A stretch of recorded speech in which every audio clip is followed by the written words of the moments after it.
दुख का कारण।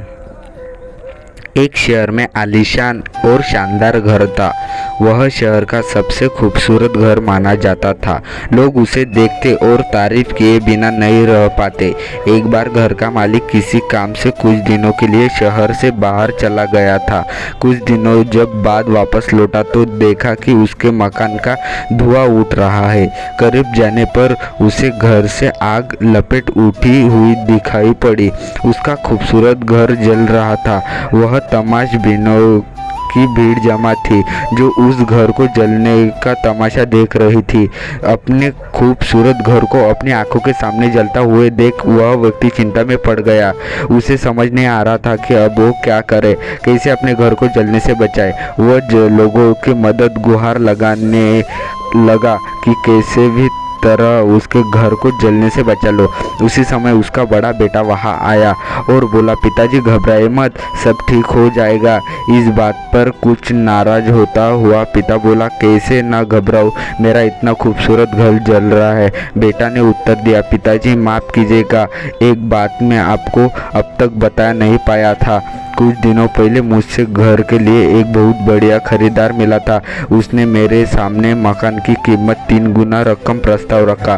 सौदा इतना अच्छा था कि मैं इनकार नहीं कर पाया और मैंने आपको बिना बताए सौदा तय कर लिया। ये सुनकर पिताजी की जान में जान आई। उसने राहत की सांस ली और आराम से खड़ा हो गया, जैसे सब कुछ ठीक हो गया हो।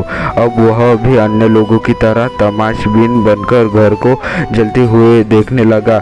तभी दूसरा बेटा आया और बोला, पिताजी हमारा घर जल रहा है, आप ही की बड़े आराम से खड़े होकर इसे जलता हुआ देख रहे हो, आप कुछ करते क्यों नहीं? बेटा चिंता की बात नहीं है, तुम्हारे बड़े भाई ने ये घर बहुत अच्छे दाम पर बेच दिया है। अब ये हमारी नहीं रही, इसलिए अब कोई फर्क नहीं।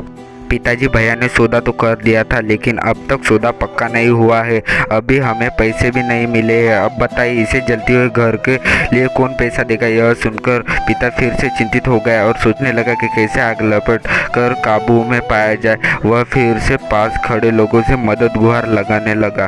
तभी उसका तीसरा बेटा आया और बोला, पिताजी घबराने की कोई बात नहीं है, मैं अभी उस आदमी से मिलकर आ रहा हूँ जिससे बड़े भाई ने मकान का सौदा किया था। उसने कहा है मैं अपनी ज़ुबान का पक्का हूँ। मेरे आदर्श कहते हैं चाहे जो भी हो जाए अपनी ज़ुबान कायम रखना चाहिए, इसलिए अब तो जो जाए, ज़बान दी तो घर ज़रूर लूँगा और उसके पैसे भी दूँगा। पिता फिर चिंता मुक्त हो गया और घर को जलते हुए देखने लगा।